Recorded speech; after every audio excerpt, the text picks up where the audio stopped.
नमस्कार साथियों, आप देख रहे हैं DS4। मैं हूं आपके साथ नफीसा। राहुल गांधी के लिए मुश्किलें बढ़ गई हैं। 2 साल की सजा बरकरार है, सदस्यता बहाल नहीं होगी। ऐसे में कांग्रेस के कार्यकर्ता फिर से प्रदर्शन कर रहे हैं, हाथों में तख्तियां हैं राहुल गांधी को लेकर। लेकिन सवाल ये कि हाईकोर्ट जाने की बात कांग्रेस पार्टी कर रही है, तो अगर ऐसे में हाईकोर्ट से भी राहत नहीं मिलती तो फिर कांग्रेस क्या करने वाली है? राहुल गांधी का अगला कदम क्या होगा? सब बातचीत करने के लिए हमारे साथ कुछ लोग हैं, उनसे बातचीत करते हैं। क्या नाम है सर आपका? कन्हैया यादव नाम हुआ हमारा। कन्हैया जी, याचिका जो दे रहे थे आपकी सजा पर रोक लग जाए, वो तो खारिज कर दी गई है, तो अब क्या कहेंगे?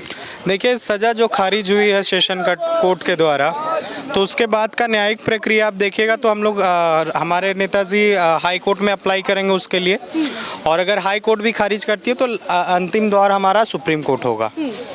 तो जहाँ तक आप देखिएगा इस केस का, तो आप थोड़ा सा हिस्ट्री निकाल के देख लीजिए सेशन कोर्ट के जज का। तो वो जज जो 2014 तक हमारे अमित शाह के पर्सनल वकील रहे हैं, वो आज सुनवाई कर रहे हैं हमारे राहुल गांधी जी का।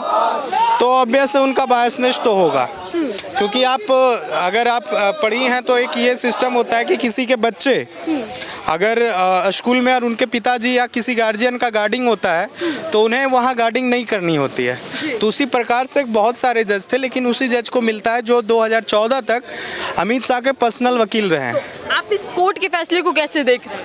देखिए, कोर्ट के फैसले तो मैं लॉ का विद्यार्थी हूँ, पहले मैं आपको बता दूँ। फिर तो आप काफ़ी समझ रखते होंगे कानून की। लॉ की समझ है मुझे, और लॉ की जहाँ तक समझ है, मेरी जहाँ तक समझ है, जो ये डिफेमेशन का केस है वो केस बनता ही नहीं है। क्योंकि डिफेमेशन का केस आप देखिएगा तो उसमें 2-3 मूलभूत चीज़ें होनी चाहिए डिफेमेशन के लिए।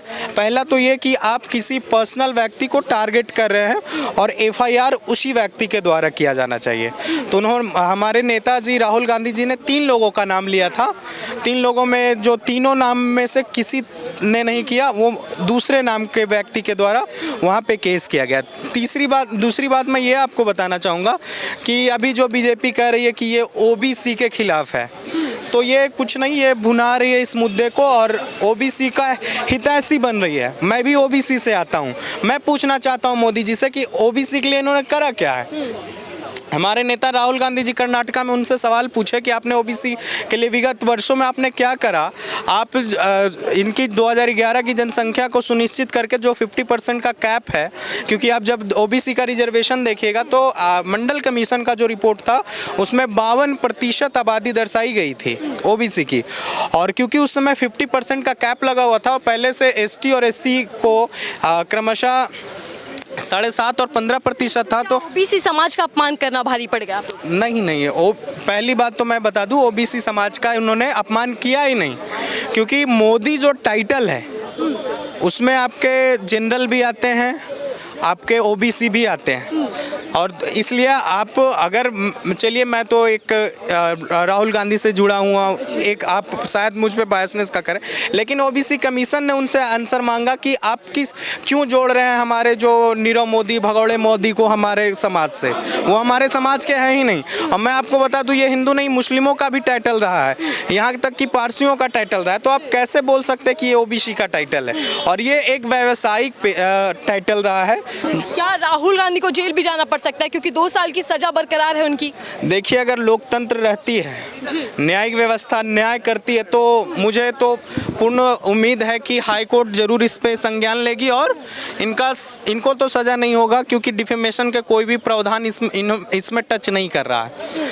और अगर न्याय व्यवस्था बिक जाएगी तो फिर कोई सवाल नहीं किया जा सकता। लोकतंत्र की हत्या हो जाएगी तो कोई सवाल किया ही नहीं जा सकता। कुछ भी हो सकता है फिर देश में। तो अगर हाई कोर्ट से राहत नहीं मिलती तो फिर क्या करेंगे आप लोग?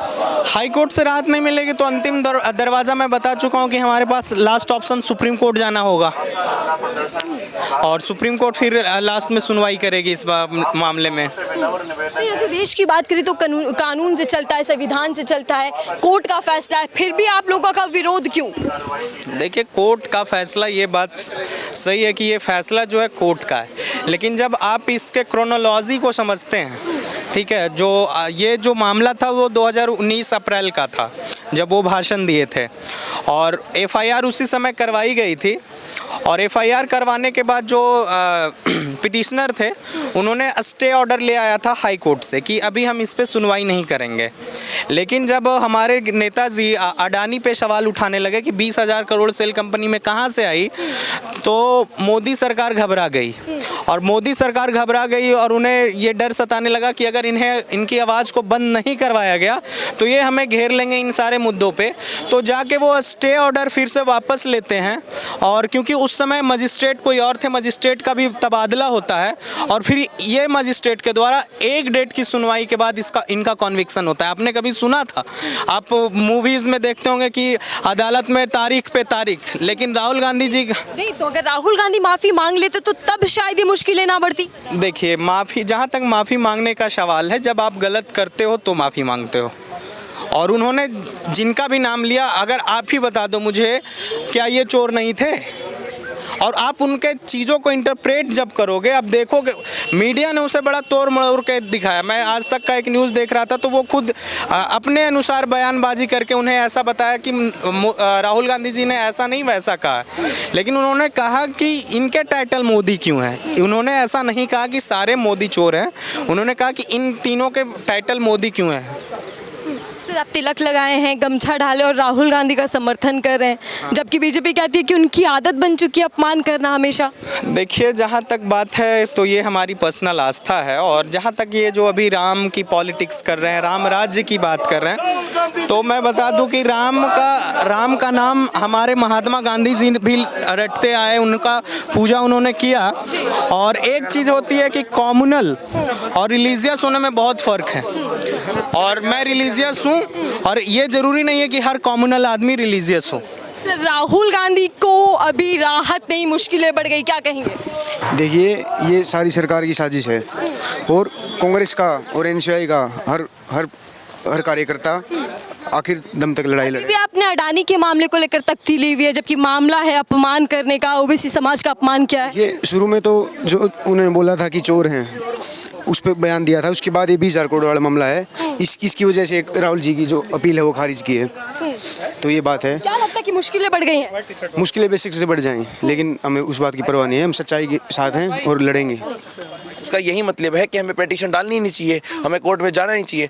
और अगर ऐसा ही है तो आप इसको संविधान को हटा दीजिए, आप इसको प्रिंसली स्टेट बना दीजिए, डेमोक्रेटिक कंट्री खत्म कर दो, प्रिंसली स्टेट बना दो। आप राजा बन के बैठ जाओ, अपने मंत्रियों से कह दो जो फैसला लेंगे हम उन्हीं को मान लेंगे। तो अर्जी को खारिज कर दिया, क्या अब राहुल गांधी जेल जाएंगे? नहीं, राहुल गांधी जेल क्यों जाएंगे जब उन्होंने कोई गलती ही नहीं करी। उन्होंने सजा बरकरार है 2 साल की। सजा बरकरार है तो हमारे पास उनसे एक से एक ऊपर ऑप्शंस है। हम हाई कोर्ट में जाएंगे, हाई कोर्ट के बाद हमारे पास सुप्रीम कोर्ट है, हम सुप्रीम कोर्ट में जाएंगे। बात ये थे कांग्रेस के साथी युवा जो कह रहे हैं कि राहुल गांधी के साथ हैं और माफ़ी नहीं मांगने वाले। हालांकि राहुल गांधी के लिए मुश्किलें बढ़ चुकी हैं। तो ऐसे में सवाल ये कि कांग्रेस पार्टी क्या रास्ता अपनाने वाली है और किस तरीके से इस मुसीबत का सामना करेगी। क्या आने वाले चुनाव पर इसका कोई असर या फ़र्क देखने को मिलेगा? फिलहाल के लिए दीजिए इजाज़त।